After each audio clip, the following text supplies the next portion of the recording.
Subscribe कीजिए आपके अपने चैनल मैथ्स गुरुजी आर के गौर को और बेल आइकन को भी प्रेस करें ताकि आने वाली नई वीडियोस के नोटिफिकेशन आपको मिल सके। हेलो एंड वेलकम स्टूडेंट्स, कैसे हैं आप सब। आज के इस लेक्चर में हम पढ़ेंगे इन्वर्टेबल मैट्रिसेस। ये एक्सरसाइज 3.4 के इंट्रोडक्शन का सेकंड पार्ट है। इसके इंट्रोडक्शन के फर्स्ट पार्ट में हम एलिमेंट्री ऑपरेशंस पढ़ चुके हैं। अब इन्वर्टेबल मैट्रिसेस क्या होते हैं, आइए डेफिनेशन देखते हैं इसकी। Definition of invertible matrices.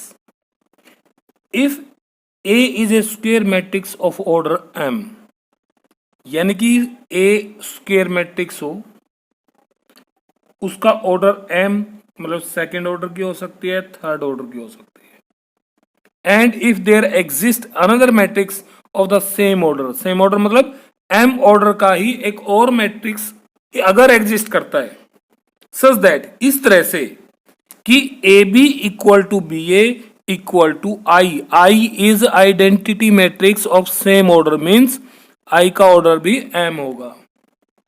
Then यह कंडीशन आ गई समझ में, यानी कि ए कोई स्क्वायर मैट्रिक्स है और कोई दूसरा मैट्रिक्स इसी ऑर्डर का एग्जिस्ट करता है इस तरह से कि A B equal to B A equal to I, then B is called inverse of matrix A। तो इस स्थिति में B की जो वैल्यू होगी, B को हम कहेंगे inverse of A and it is denoted as, लिखेंगे हम inverse of A is denoted bye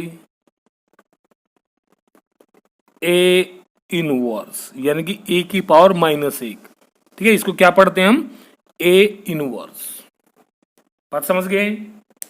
अब क्या ऐसी कोई कंडीशन बन सकती है, ऐसी कोई मैट्रिसेस हो सकती हैं कि A B equal to B A equal to I आ जाए? हाँ, हो सकती हैं।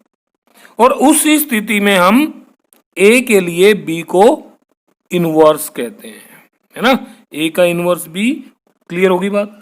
इसको हम एक एग्जाम्पल से समझते हैं, है ना। बहुत बढ़िया एग्जाम्पल अभी आपको समझ में आ जाएगा। मान लीजिए let A is a matrix 2 3 1 2 और इसका ऑर्डर है 2/2, ठीक है, यानी कि सेकंड ऑर्डर की।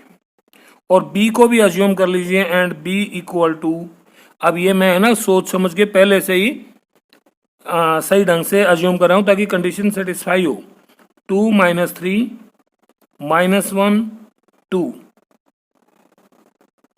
ये दो मैट्रिक्स हैं, A 2 3 1 2, B 2 - 3 -1 2 are to matrices. अब देखिए हम कंडीशन जो है ना सेटिस्फाई करते हैं, कंडीशन देखते हैं कि A B equal to B A, यानी कि हम फाइंड आउट करते हैं A B. What is A B? Now A B equal to, A की वैल्यू 2 3 1 2 और बी की वैल्यू 2 - 3 -1 2 और इन दोनों की मल्टीप्लाई करें तो मल्टीप्लाई क्या आ गई, फर्स्ट रो फर्स्ट कॉलम, 2 2 जा 4, चलो लिख लेते हैं 3 माइनस, ओके 2 3 जा -6, 3 2 जा +6। यहाँ से सेकंड रो फर्स्ट कॉलम 2 -2, यहाँ से -3 +4।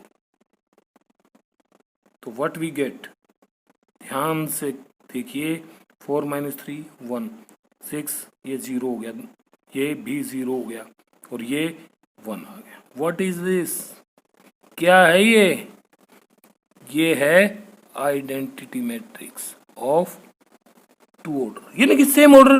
2 लिखने की भी आवश्यकता नहीं, आप सीधा आई लिख सकते हैं। इट इज इक्वल टू आई, यानी कि ए बी की वैल्यू आई आ गई, इस ए बी की वैल्यू आई आ गई। अब बी ए की वैल्यू अगर आई के इक्वल आ जाए तो ये कंडीशन सेटिस्फाई। आप देखते हैं बी ए की वैल्यू क्या होगी, also B A equal to, अब बी ए की वैल्यू देखिए, बी की वैल्यू 2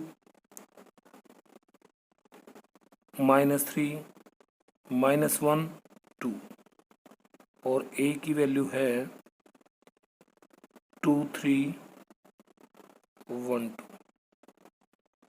अब दोनों को मल्टीप्लाई करते हैं, equal to first row first column 4 -3, first row second column 6 -6 -2 +2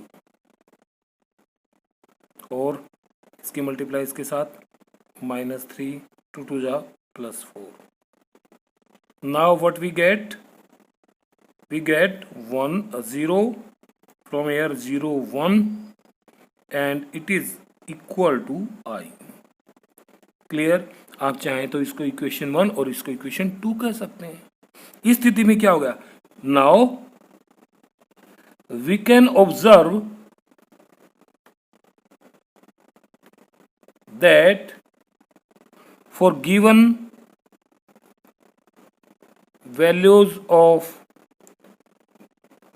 matrices A and B, A और बी की जो गिवन वैल्यू थे उनके लिए आप क्या ऑब्जर्व करते हो, क्या देखा कि भाई ए बी की वैल्यू आई आ गई और बी ए की वैल्यू भी आई आ गई।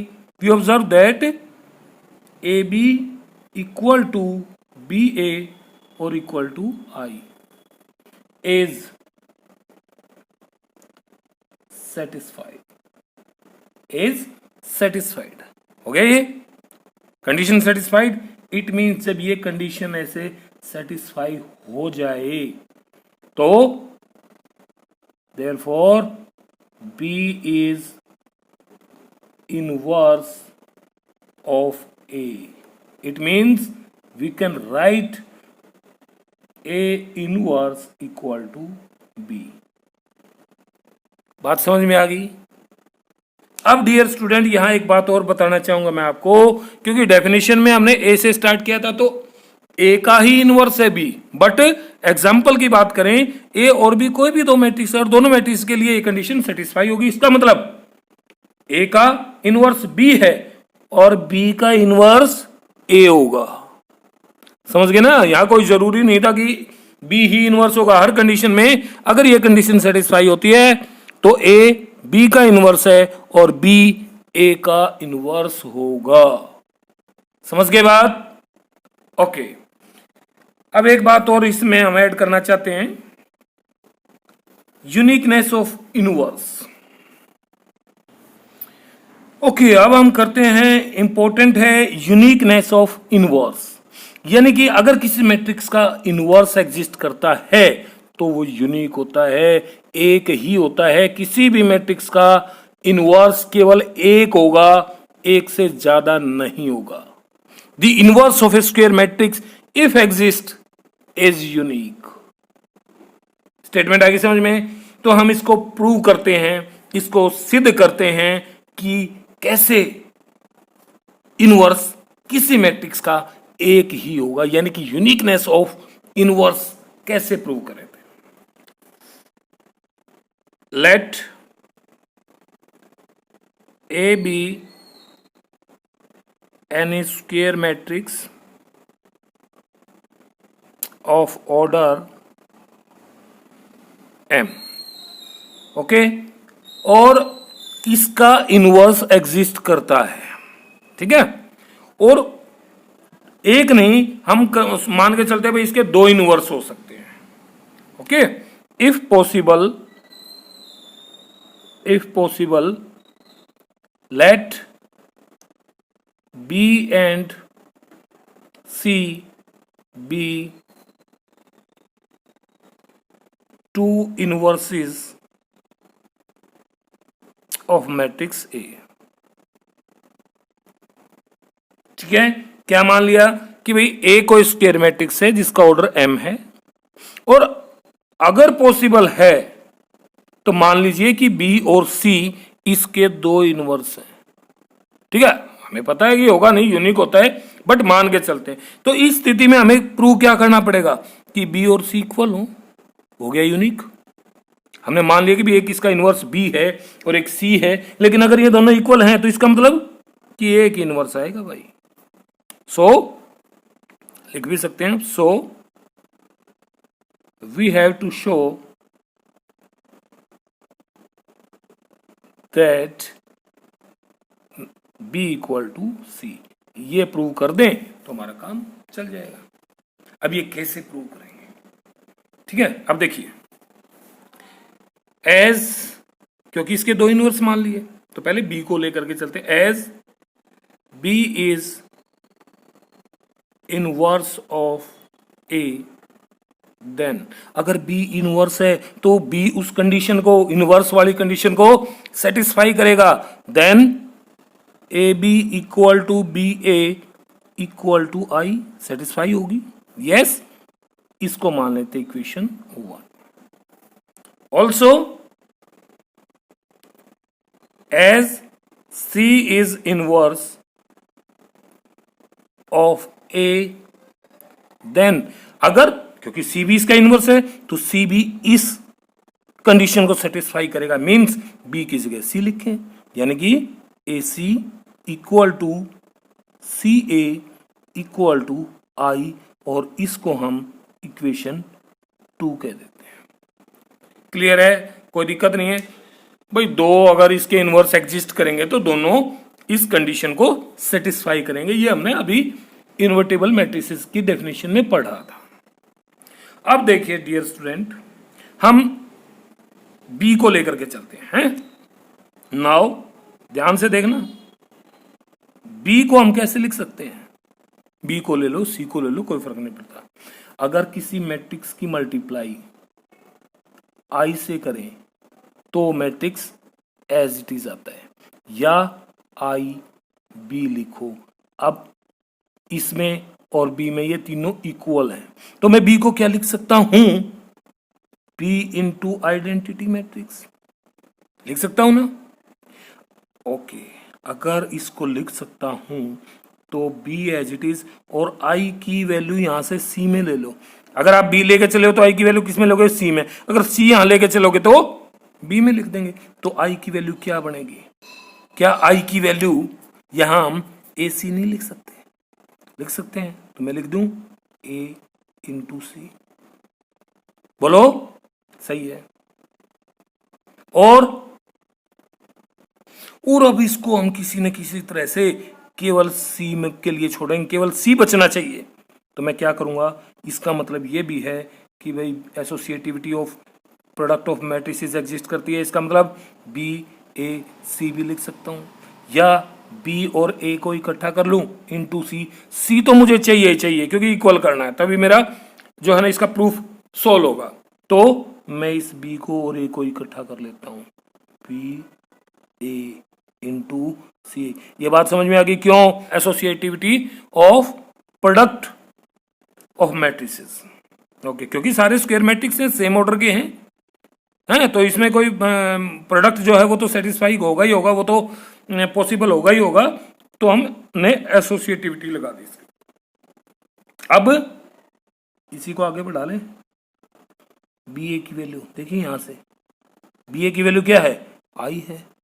तो इस बी ए की जगह मैं आई लिख सकता हूं, आई सी। आप चाहें तो इसको अलग अलग लाइन में लिख सकते हो ऐसे, और साथ के साथ कारण भी लिखते रहे। अब भैया ये तो फिर यही बात आ गई, जैसे आई बी किसके इक्वल, बी के, तो आई सी किसके इक्वल होगा, सी के equal to C. It means B equal to C, this implies B equal to C. अब बी और सी दो आपने क्या माने थे, दो इनवर्स माने थे भैया, और दोनों इक्वल आ गए। इसका मतलब ए का तो एक ही इनवर्स है, बी या सी एक ही बात है, ठीक है। देयरफॉर हम क्या कह सकते हैं, therefore we can say that, है ना, ये स्टेटमेंट हो जाए that inverse of a square matrix, of a square matrix if exist is unique। Clear? अच्छे से समझ में आ गया ना? Very good. अगर आपको यह वीडियो पसंद आई है तो चैनल को लाइक करें, शेयर करें और सब्सक्राइब करें।